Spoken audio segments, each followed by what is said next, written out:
Hi friends, welcome to my channel. শেষ রক্ষা হলো না। আমরা আজ সকাল থেকেই সুপ্রিম কোর্টের ওয়েবসাইটের দিকে একেবারে তীর্থের কাকের মতো লক্ষ্য রেখেছিলাম কখন এই এসএসসি মামলাটা উঠবে। কারণ আজকের দিন হচ্ছে পশ্চিমবঙ্গের ইতিহাসে একটি বিরল থেকে বিরলতম দিন।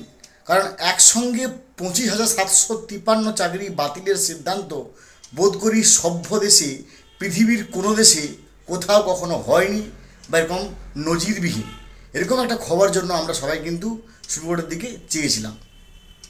আপনারা ভাবলে অবাক হয়ে যাবেন, সুপ্রিম কোর্ট যখন কেসটা উঠল তখন সম্মানীয় প্রধান বিচারপতি তিনি ব্যাপারটা ভালো করে শুনলেন। সওয়াল হলো, পাল্টা সওয়াল হলো। প্রথমে স্টেট গভর্নমেন্টের তরফ থেকে একজন স্টেট প্যানেল আইনজীবী বললেন যে হাইকোর্ট কি নিয়োগকর্তা? যদি হাইকোর্ট নিয়োগকর্তা না হয় তাহলে হাইকোর্ট চাকরি বাতিলের সিদ্ধান্ত কিভাবে করে? নিয়োগ করেছে এসএসসি, বাতিল করতে পারে এসএসসি, তাহলে হাইকোর্ট কেন এখানে এই বাতিলের সুপারিশ করছে? কেন এই পরিমাণে 25,753 চাকরিকে বাতিল ঘোষণা করছে? হাইকোর্ট তো নিয়োগকর্তা নয়, প্রথম কথা বললেন। এবং তারপরে দ্বিতীয় আইনজীবী তখন এই মতে বললেন, বিরোধী পক্ষের আইনজীবী বললেন যে যেহেতু সমস্ত ওএমআর নষ্ট করে দেওয়া হয়েছে, কার সিদ্ধান্তে নষ্ট করা হয়েছে, কেন নষ্ট করা হয়েছে, সে নষ্ট করার উদ্দেশ্য কী ছিল, এরকম সিদ্ধান্ত হওয়ার পরে তখন প্রধান বিচারপতি প্রশ্ন করলেন যে ওএমআরগুলো নষ্ট করা হয়েছে কেন? এই প্রশ্নের উত্তরে স্টেট গভর্নমেন্টের আইনজীবীরা কোনো উত্তর দিতে পারলেন না, তেনারা কিন্তু চুপ থাকলেন। এবং তারপরে স্টেট গভর্নমেন্ট তরফ থেকে আইনজীবীরা বললেন যে এই মুহূর্তে ভোট চলছে, ওই 282 পাতার একটা জায়গায় লেখা আছে যে সুপার নিউমেরিক পোস্ট যারা করেছিলেন ক্যাবিনেট মিনিস্টার 5ই মে 2022, যে ক্যাবিনেট মিনিস্টাররা এই সুপার নিউমেরিক পোস্টের জন্য একটা রেকমেন্ডেশন দিয়েছিলেন। ওইখানে লেখা ছিল যে হাইকোর্ট ওখানে রায় দিয়েছিলেন, ডিভিশনাল বেঞ্চ, যে প্রয়োজনে সিবিআই মনে করলে ওই ক্যাবিনেটে মিনিস্টারদের হেফাজতে নিয়ে তদন্ত করতে পারবে এবং হেফাজতে নিয়ে জিজ্ঞেস করতে পারবে যে কেন এই সুপার নিউমেরিক পোস্ট করার প্রয়োজন হলো, কেন ওএমআর নষ্ট করা হলো, জিজ্ঞেস করতে পারে। এইখানে কিন্তু আইনজীবীরা বারবার প্রধান বিচারপতির কাছে অনুরোধ করলেন, এই মুহূর্তে ভোট চলছে, যদি সিবিআই সমস্ত ক্যাবিনেটদেরকে তাদের নিজেদের হেফাজতে নিয়ে নেয় তাহলে ভোট চলবে কী করে? একটা চরম বিশৃঙ্খলা সৃষ্টি হবে। এটা শোনার পরে প্রধান বিচারপতি খানিকটা বিস্মিতের সুরে বললেন যে ওই 282 পাতার মধ্যে ওই মাত্র একটাই সিদ্ধান্তে, যে সিদ্ধান্তে লেখা ছিল যে সুপার নিউমেরিক পোস্টে তদন্ত করবে সিবিআই এবং প্রয়োজনে হেফাজতে নিয়ে সমস্ত ক্যাবিনেট মিনিস্টারদেরকে তদন্ত করতে পারবে, একমাত্র ওইটুকু অংশ স্টে অর্ডার দিয়েছে আগামী সোমবার পর্যন্ত।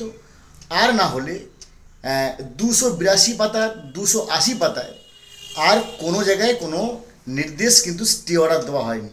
অর্থাৎ এখান থেকে সহজ সরলভাবে আমরা বলতে পারি যে ডিভিশনাল বেঞ্চ যে সমস্ত রায় দিয়েছিলেন যে 25,753 জন শিক্ষক শিক্ষিকার সবার ওএমআর নষ্ট করে দেওয়া হয়েছে, সবার ওএমআর পুড়িয়ে দেওয়া হয়েছে, যেহেতু পুড়িয়ে দেওয়া হয়েছে তাহলে সেখান থেকে চাল এবং কাঁকর বের করা কিন্তু অত্যন্ত কঠিন।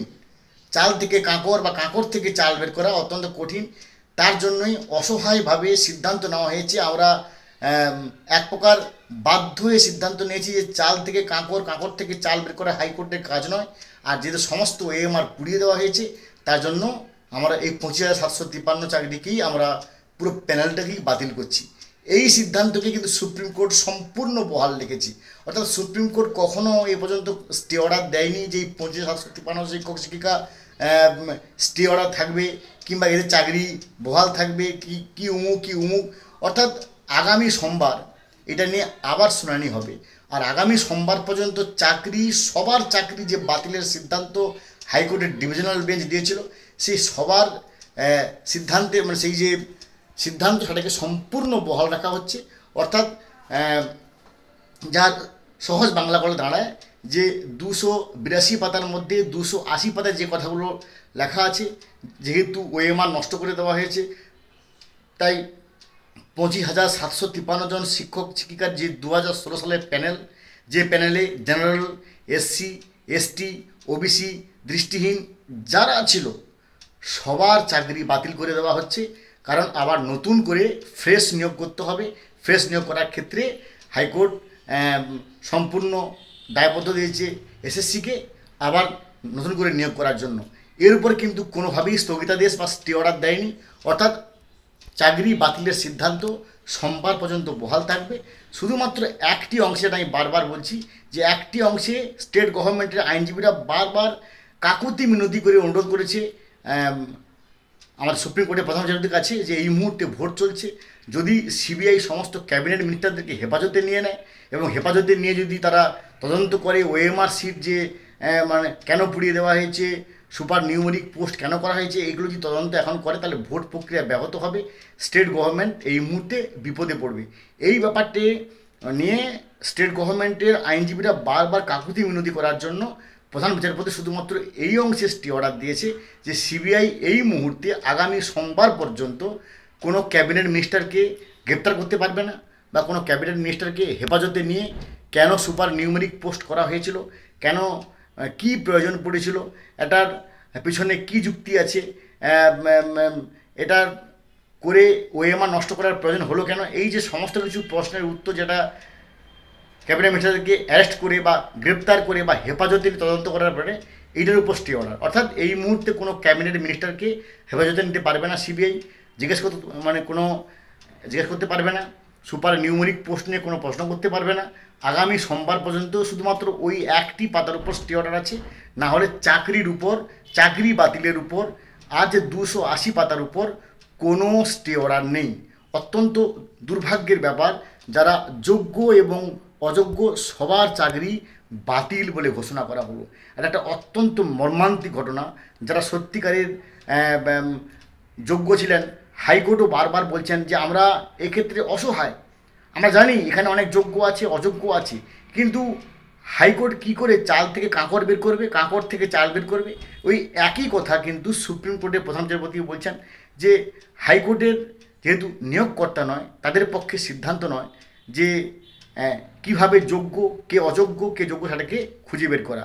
কিন্তু এত পরিমাণ যোগ্য এবং অযোগ্য যদি চাকরি পেয়ে যায়, যদি অযোগ্য এত পরিমাণ চাকরি হয়, তাহলে সেটা শিক্ষার উপর কিন্তু মারাত্মক প্রভাব পড়বে এবং যা কিন্তু শিক্ষাকে কলুষিত করবে। তাই হাইকোর্ট অত্যন্ত অনেক ভেবেচিন্তে অসহায়ভাবে আর কোনো উপায় না দেখে চাকরি বাতিল সিদ্ধান্ত নিয়েছে এবং ওই বাতিলের সিদ্ধান্তকে সুপ্রিম কোর্টও বাতিল বলে আপাতত সোমবার পর্যন্ত বহাল রাখছে। ভালো থাকুন, have a good day, thanks.